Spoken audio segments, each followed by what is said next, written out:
with us Bogdan Valiscu from Romania to talk about his book, The Startup Scaling Blueprint.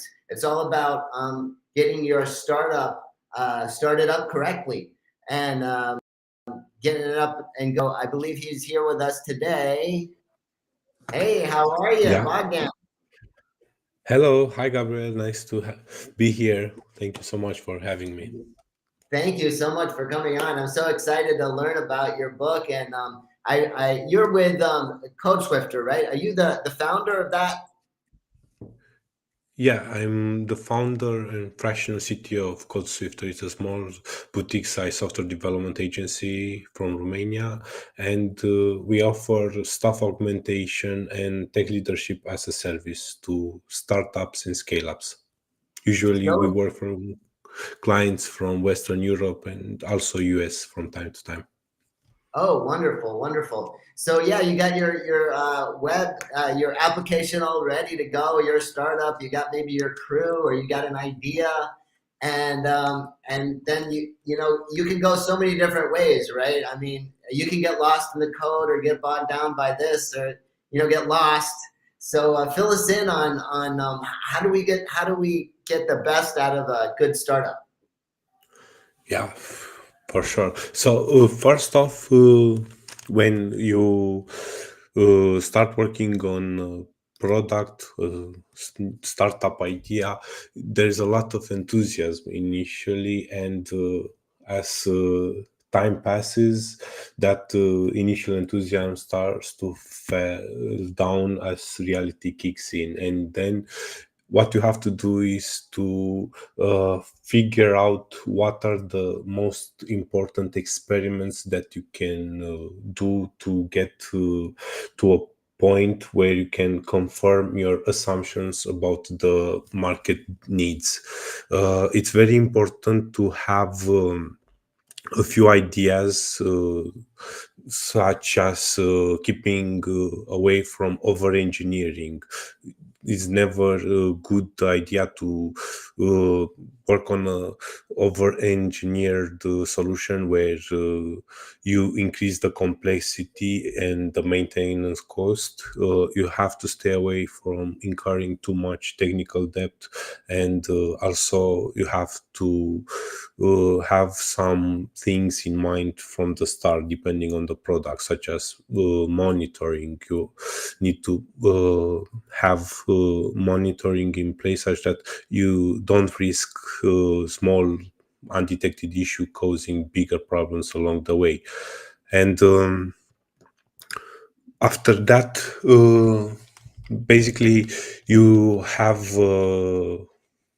kind of definition for what it takes to have a product solution fit, Mhm. and with that you can go ahead and define what would it take to have a product market fit.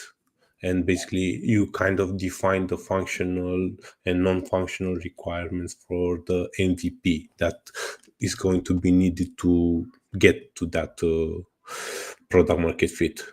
At this point, you most likely have limited resources, and technology choices will need to be very cost effective and scalable. In some cases, you might want to test the demand for a specific idea just by throwing out their landing page and see if there is any kind of interest for your idea. Right, right. Yeah, there's so many And different things that need to be done, and looking and having that information, like your book, the Scaling Blueprint, just to read through it. It seems like that as a preparation, because you got this yeah, big idea. It's one thing to have it in your head, and it sounds like, oh, I'm using this in my head, and but then you sit down, right, with everybody, and you're like, oh, okay. yeah. One thing, like a common recurring theme I found in discussion with founders all over the place, but especially in gatherings such as SASTOC, was the idea of falling in love with the problem, not with the solution, because it keeps you closer to the end user, to the customer eventually. And if you focus on that, you can iterate using the approaches from the lean startup, and eventually you will be able to provide them with enough value such that they can uh, become a customer for your product. Now, would you recommend your book, just for founders or more CTO types, or just both? Everybody should read it who's involved.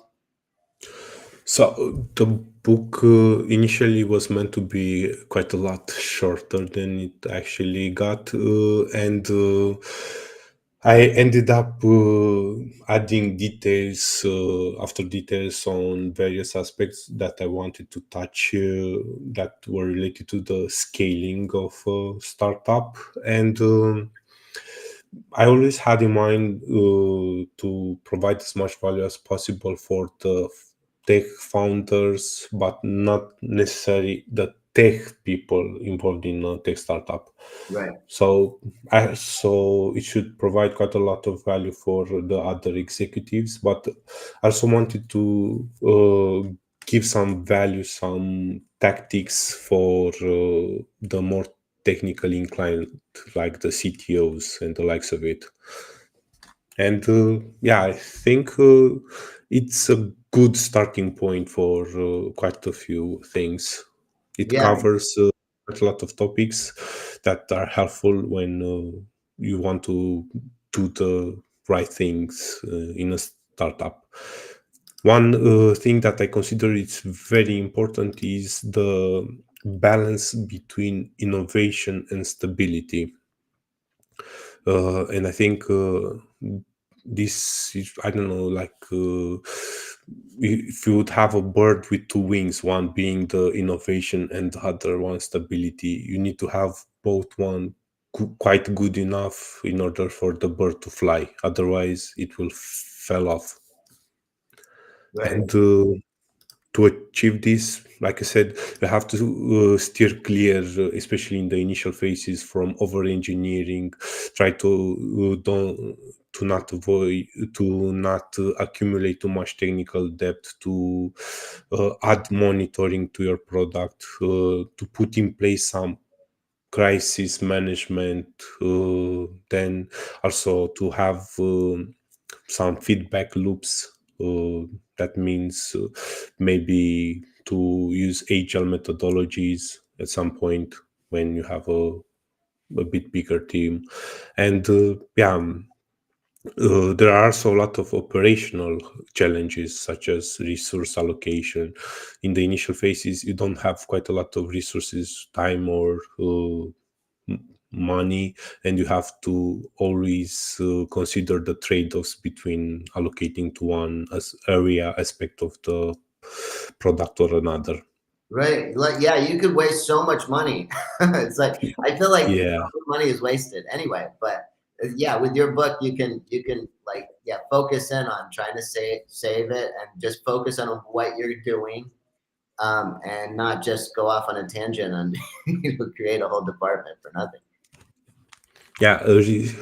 Other than resource allocation, it's also when you kind of get a bit more stability, you have to focus on process management, like setting up good repeatable processes that can be used by a different team member once you have that possibility, because eventually you will have to increase the team. As you increase the team, you have to put some solid foundations for preserving the culture, because the culture is kind of hard to keep as the team grows, especially if it grows quite fast. Right. Right. And yeah, once again, there is the market flexibility. The market is not standing still. There are a lot of evolving needs, and you need to have the flexibility to adapt to those needs. Right. Right. There's so much stuff that you can't even see in the beginning that you have no idea. Depending on Yeah, what way you turn, you might go this way and add one little functionality is like a whole, like it could be a whole team. yeah, exactly.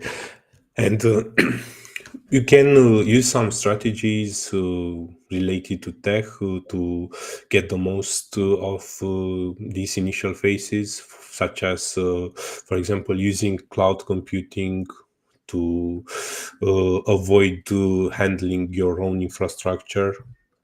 You could use tools such as Terraform to have to avoid issues coming from manual deployment of infrastructure. Then you can use Kubernetes to have like a autopilot for deploying and running applications in the cloud.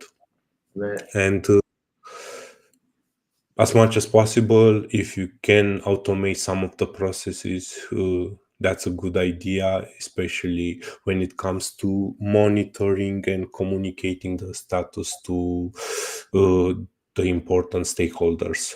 And one other thing that I don't see to done quite okay most of the time is that some more technically inclined teams tend to jump on board and use microservices architectures. These are distributed systems which are really hard to work with, develop, and especially debug.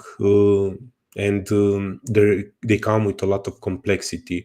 One better approach would be to instead go with a modular monolith, and you kind of get the best of both worlds, and you also have the flexibility to switch to microservices once you are able to measure and detect where are the bottlenecks. Right, right. Yeah, get those tools later that you might then more refined. Exactly.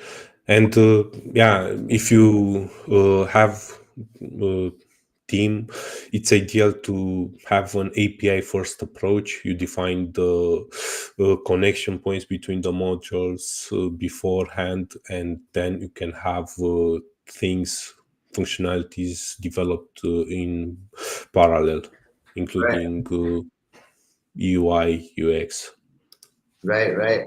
Yeah, there's so much stuff to think about and plan over. I mean, some people plan their stuff and their thing doesn't get kicked off for like 10 years, but Yeah. hopefully we can get those startups done faster if you plan it all out, beforehand. You get down on the whiteboard and start writing it all out.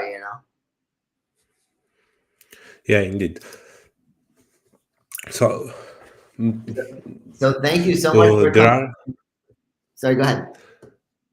a few more other tactics that are tackled in the book. The book is available for free on my website, Oh, the I love company it. Yeah. website, and yeah, it should provide quite a lot of value for startups, founders, or executives that kind of achieve the product market fit, and they are in the place where are considering how to build things properly for the long Right. I term. mean, even if you had already started up and you're just like halfway through, I mean, you could still use this.